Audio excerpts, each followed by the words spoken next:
سلام دوستان، به کانال ذهن خلاق و شاد خوش آمدید. در این ویدیو می‌خواهیم در مورد سبزی‌هایی که خواص دارویی دارن و باعث کاهش تورم پا میشن ویدیو رو براتون تهیه کرده ایم. چای یک راه طبیعی برای دفع مایعات از بدنه، چون به مایعات بدن اجازه نمیده تا در غدد لنفاوی تجمع کرده و تورم را ایجاد بکنن. برخی از گیاهان وجود دارند که به دلیل مواد خاصی در اونها دارای اثرات ادرارآور قوی هستند. این دمنوش‌ها باعث دفع مایعات انباشته شده در بدن شده و به تسکین تورم، نفخ و احتباس آب در پاها کمک میکنند. این نوع چای‌ها همچنین یک راه عالی و طبیعی برای تکمیل درمان بسیاری از بیماری‌ها مانند عفونت‌های دستگاه ادراری است. این دمنوش‌ها جریان مایعات از طریق دستگاه ادراری رو افزایش داده که در نتیجه به پاکسازی سریعتر باکتری‌ها هم کمک میکنند. پس اگه به دنبال دستیابی به یک هدف درمانی طبیعی بدون عوارض هستید، مانند کمک به درمان عفونت ادراری یا کاهش احتباس مایعات، این دیورکت‌های طبیعی رو تحت نظر پزشک میتونید مصرف کنید. اولین این سبزی‌ها سبزی جعفری میباشه. جعفری میتونه به کاهش آب بدن کمک بکنه، همینطور باعث دفع نفخ و کاهش فشار خون هم میشه. برای این کار میتونید جعفری رو به یک فنجان آب جوش اضافه کرده و بگذارید 5 تا 10 دقیقه دم بکشه. سپس اون رو صاف کرده بگذارید خنک بشه و میتونید این چای رو چند بار در روز بنوشید. در حالت ایدئال چای جعفری نباید توسط زنان باردار یا افرادی که داروهای ضد انعقاد یا دیگر انواع داروها رو مصرف میکنند استفاده بشه. میوه بعدی آناناسه. آناناس میوه‌ای است که حداقل باید 1 یا 2 بار در روز اون رو مصرف کنید تا نتایج بسیار خوب اون رو که شامل کاهش تورم پا مخصوصا در مچ پا میشه رو شاهد باشید. موادی که در آناناس وجود داره به نام بروملین میباشه که بیشتر در ساقه مرکزی آناناس وجود داره و عامل تمام این تغییرات در بدنه. همینطور باعث میشه که ورم مخصوصا در مچ پا رو کاهش بده. جالبه بدانید کمبود ویتامینی هم باعث تورم در مچ پا میشه و اون کمبود ویتامین B1 که به تیامین هم شناخته میشه. ویتامینی که به بدن شما در هضم کربوهیدرات‌ها و ساخت گلبول‌های قرمز جدید هم کمک میکنه. هنگامی که شما به اندازه کافی ویتامین B1 در رژیم غذایی خودتون دریافت نمی‌کنین، ممکنه دچار بیماری ادم شوید.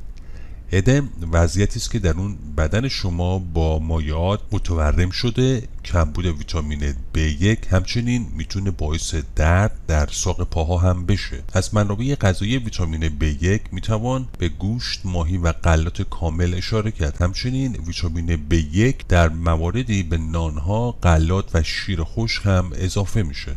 میرسیم به مورد بعدی، یعنی چای هیبیسکوس میباشه یا چای قرمز. به نظر میرسه چای قرمز مقدار ادرار تولید شده رو به میزان قابل توجهی افزایش میده و بر اساس مطالعه‌ای که بر روی موش‌ها انجام شده اثر اون شبیه به دیورکت‌های مصنوعی تولید شده در آزمایشگاه است. علاوه بر این مطالعه دیگری که روی موش‌ها نیز تکمیل شده به این نتیجه رسیدن که ترکیب موجود در آنتوسیانین‌ها و فلاوونیدها فعالیت آلدوسترون رو تنظیم میکنه، هورمونی است که تولید ادرار رو کنترل میکنه. برای مصرف چای قرمز میتونید 2 قاشق غذاخوری گل هیبیسکوس خشک شده رو همراه با 1 لیتر آب در حال جوش ترکیب کرده روی اون رو بپوشونید و بگذارید 10 دقیقه بماند. سپس این دمروش رو صاف کرده و در طول روز میتونید بنوشید. حتی با وجود بی خطر بودن این دمنوش باید از مصرف هیبیسکوس در دوران بارداری و شیردهی خودداری کرد. چای بعدی چای قاصدکه. قاصدک یکی دیگر از گیاهان محبوبیه که برای افزایش تولید ادرار، احتباس آب استفاده میشه. این گیاه به عنوان یک ادرار آور طبیعی عمل میکنه، زیرا سرشار از پتاسیم، نوعی ماده معدنی است که در کلیه‌ها عمل میکنه و باعث دفع ادرار میشه.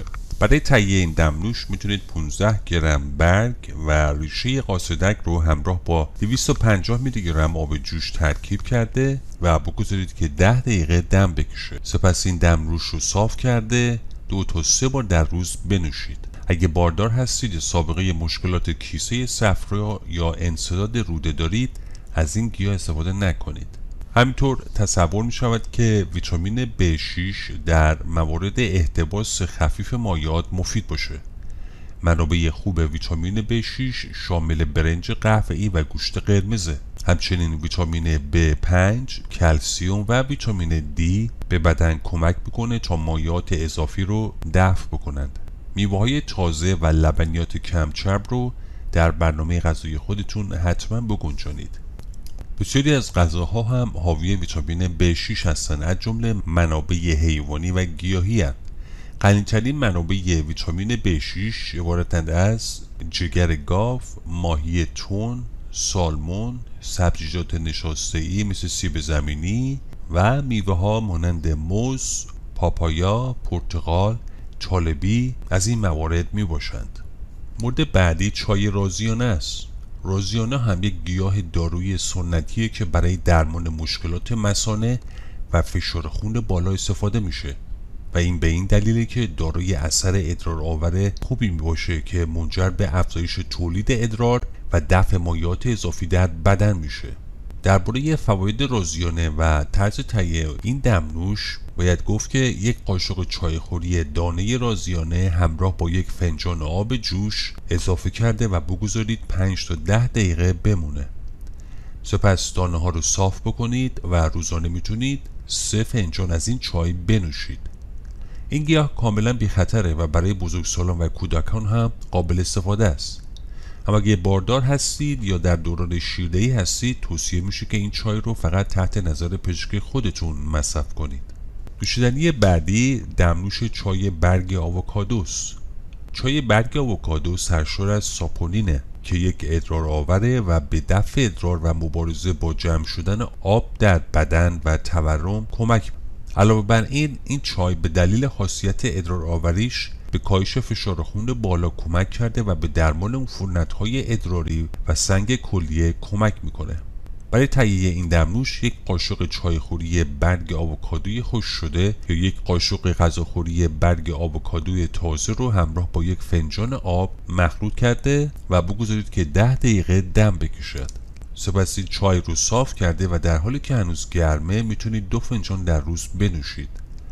چای برگ آووکادو نباید توسط کودکان، زنان باردار یا شیرده مصرف بشه. علاوه بر این برای افرادی که از داروهای ضد انعقاد خون، ضد فشار خون یا ضد افسردگی استفاده می کنند نباید از چای برگ آووکادو استفاده کنند.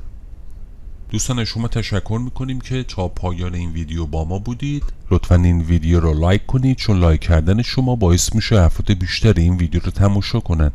همینطور عضو کانال ما بشید و خوشحال میشیم که کامنت ها و نظریات خودتون رو هم در پایین این ویدیو برامون بنویسید. فراموش نکنید گزینه زنگوله رو فعال کنید تا اولین کسی باشید که ویدیوهای ما رو دریافت و تماشا میکنید. امیدواریم که همیشه شاد و سلامت باشید.